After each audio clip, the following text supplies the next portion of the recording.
अगर आप सच होने का ढोंग करेंगे तो आज नहीं तो कल बहुत नीचे गिरेंगे। जीवन के हर मोड़ पर कठिनाइयों से आपका सामना होगा। अगर आप उन कठिनाइयों से लड़ने के लिए मानसिक रूप से मजबूत होना चाहते हैं तो अपने दिमाग को प्रेरित करने वाले विचारों से सींचिए। जब तक हम अपने दर्द, गम और डर को हथियार नहीं बनाएंगे तब तक हम सिकंदर नहीं कहलाएंगे। यदि आप हारने की हिम्मत रखते हैं तो आप जीतने की कला बखूबी जानते हैं। तरक्की सिर्फ चाहने से नहीं, सही निर्णय और लगातार मेहनत करने से मिलती है। यदि आप ऊंचाई पर पहुंचना चाहते हैं तो आपको हर उन विचारों और बातों से हल्का होना होगा जो आपको भारी कर देते हैं। इस धरती पर कुछ भी मुश्किल नहीं है। मुश्किल है तो बस ये मानना कि कुछ भी मुश्किल नहीं है। चेहरे की रंगत से सिर्फ आदमी निखरता है, लेकिन मन की रंगत से आदमी और उसका भविष्य दोनों निखरता है। इसी को सफ़ेद झूठ बोलना कहते हैं। इसी सफ़ेद झूठ के चक्कर में लोग वह नहीं कर पाए जो वो कर सकते थे।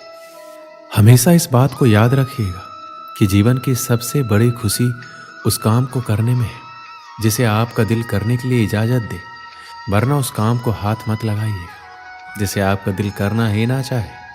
अगर आपसे कोई कहे कि ये काम तुमसे नहीं हो सकता तो उसका सीधा सीधा यही मतलब होता है कि इस काम को तुम्हारे सिवाय कोई और नहीं कर सकता।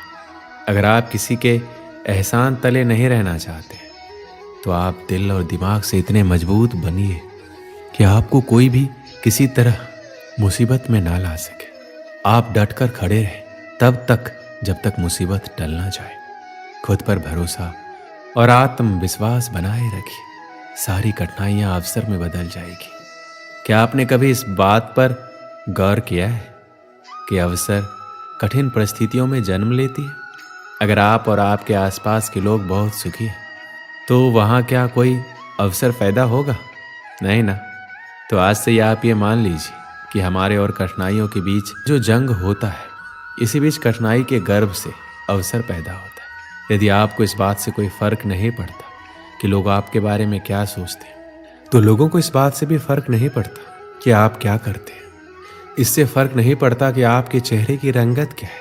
फर्क तो इस बात से पड़ता है कि आपकी सोच की रंगत क्या है। आप समय ना होने का बहाना नहीं कर सकते, क्योंकि आपको भी तो वही 24 घंटे मिलते हैं, उतना ही जितना सफल और महान लोगों को मिलता है। समय का पहिया ये नहीं कहता कि धीरे चलो या तेज चलो। समय का पहिया कहता है मेरे साथ चलो और सफल बनो। यदि एक बार समय चला गया और आपने उसका सही उपयोग नहीं किया तो समझ लीजिए उसको बाद में बड़े अफसोस के साथ ये कहना पड़ेगा कि काश मैंने उस समय को बर्बाद ना किया होता तो आज मैं कुछ होता। यदि एक बार समय चला जाता है तो फिर अफसोस के अलावा और कुछ बाकी नहीं रहता। समय आपकी जिंदगी का सबसे कीमती तोहफा है जो ईश्वर ने सभी को समान रूप से दिया है। अब यह आपके ऊपर है कि आप उसका उपयोग कैसे करते हैं। ध्यान देने वाली बात यह है कि समय का हर पल आपके लिए एक अवसर है और इस अवसर का फायदा उठाकर आप कुछ भी अच्छा हासिल कर सकते हैं।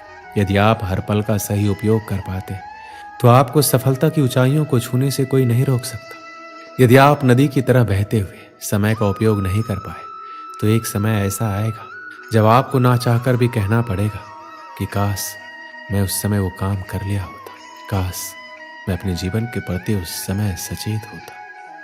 कहीं आपके जीवन में ऐसा तो नहीं हो रहा? कहीं आपके जीवन के समय रूपी खेत की लहराती फसल को कोई चिड़िया तो नहीं चुग रही? अगर ऐसा है तो उस चिड़ियों को तुरंत उड़ा दीजिए और बचा लीजिए अपने फसल को, बचा लीजिए अपने खुशी भरे जीवन को, वरना एक ही वाक्य आप जीवन भर दोहराते रहेंगे कि काश मैंने उस समय ये कर लिया होता। जीवन का हर पल एक अवसर है और इस अवसर को कभी भी हाथ से जाने नहीं देना चाहिए। जीवन के हर पल को उससे जुड़े प्रत्येक कार्य को पूरे मन के साथ करना चाहिए। आपका भविष्य आपके वर्तमान पर निर्भर करता है, इसलिए अपने वर्तमान के हर क्षण का सही उपयोग करें। आज नहीं तो कल, कल नहीं तो परसों। हम इसी तरह अपने कामों को टालते रहते। जो काम आज हो सकता है उसे कल पर टाल देते और कल आने पर परसों। इसी तरह समय बीतता जाता है और एक एक दिन के साथ हमारे कामों का बोझ बढ़ता जाता है। जैसे जैसे हमारे कामों का बोझ बढ़ता जाता है तो हम उन कामों को करना ही छोड़ देते और ऐसे में कई बार हम अपने ज़रूरी काम भी नहीं कर पाते और फिर बाद में उसी का अफसोस करते। अपने आलस को अपनी ज़िंदगी से दूर रखें और उस काम को आज ही निपटा लें, कल पर ना छोड़ें। एक समय की बात है, एक राजा एक दिन अपने राज्य के भ्रमण पर निकलता है। कुछ दूर टहलते हुए जाता है कि उसे एक गरीब आदमी मिलता है। उसकी हालत बहुत ही खराब थी, फटे पुराने कपड़े और पूरा शरीर गंदगी में लिप्त था। राजा को उस पर दया आती है। राजा अपने राज्य में ऐसे इंसान को देखकर परेशान हो जाता है कि उसके राज्य में बहुत तकलीफ में। फिर राजा ने एक निर्णय लिया कि उस गरीब के घर में चुपके से सोने की कुछ मोहरें रखवा देगा। उस दिन जब रात होती है तो रात के अंधेरे में राजा अपने गुप्तचर को आदेश देता है कि जाओ उस गरीब के घर में सोने की 1000 मोहरें चुपके से रखाओ। और साथ ही में एक पत्र राजा देता है जिस पर लिखा होता है, मैं तुम्हारे राज्य का राजा हूँ, ये सोने की मोहरें तुम्हारे लिए। राजा पत्र इसलिए रखवाता है गरीब आदमी इतने सोने के मोहरे देखकर परेशान ना हो जाए। गुप्तचर सोने की मोहरे और राजा का पत्र उस गरीब के घर में चुपके से रख आता है। अब राजा मन ही मन खुश था, उसके राज्य में कोई भी गरीब नहीं है। कुछ दिन बीतता है। एक दिन अचानक से राजा को उस गरीब की याद आती है तो राजा अपने गुप्तचर से उस गरीब का हालचाल पता करने को कहता है। कुछ समय बाद गुप्तचर वापस आता है और राजा को बताता है कि वह आदमी अब इस दुनिया में नहीं रहा, वो मर चुका है।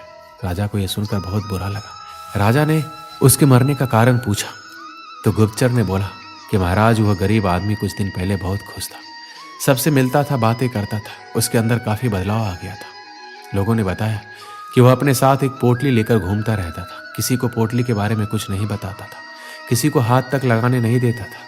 लेकिन महाराज पास के राज्य में एक दिन किसी काम से गया था तो उसकी वह पोटली कुछ लुटेरों ने चुरा ली, जिसके बाद वह बहुत बेचैन रहने लगा, पागलों की तरह बातें करने लगा। लोगों ने बताया कि उसकी हालत पहले से भी खराब हो गई थी।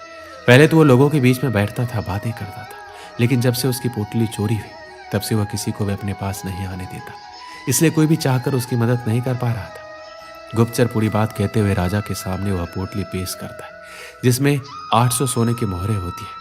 राजा इन मोहरों को देखकर पहचान जाता है कि ये वही मोहरें थी जो राजा ने उस गरीब के घर में रखवाई थी, परंतु राजा ने तो 1000 मोहरें रखवाई थी, ये तो सिर्फ 800 है। राजा समझ जाता है कि वह गरीब आदमी 200 मोहरों की पोटली को लेकर घुमा करता था, जिसके चोरी हो जाने के बाद वह सदमे में चला गया और आखिरकार उसकी मौत हो गई। मुझे पता है कि आप क्या सोच रहे हैं। यही ना कि गरीब आदमी पागल था, 800 मोहरें बची थी, उसे अपना जीवन बेहतर बना सकता था, यही सोच रहे हैं आप। लेकिन अगर मैं यही सोने की मोहरें हटाकर उसे वक्त बोल दूं तो जो थोड़ा सा गया है लेकिन ज़्यादा आना भी बाकी है। मैं इस कहानी के माध्यम से आपको यही समझाना चाहता था, जो खराब हो चुका है उसके बारे में सोचकर खुद को बर्बाद मत करो, जो बचा है उसे संवार लो। आशा करते हैं कि आप अपनी जिंदगी एक दिन जरूर संवार लेंगे। आपको ये वीडियो कैसी लगी हमें कमेंट में जरूर बताएं और हमारी वीडियो को लाइक करें और हमारे चैनल को सब्सक्राइब करें और वीडियो को शेयर करें। वीडियो को पूरा देखने के लिए बहुत बहुत धन्यवाद।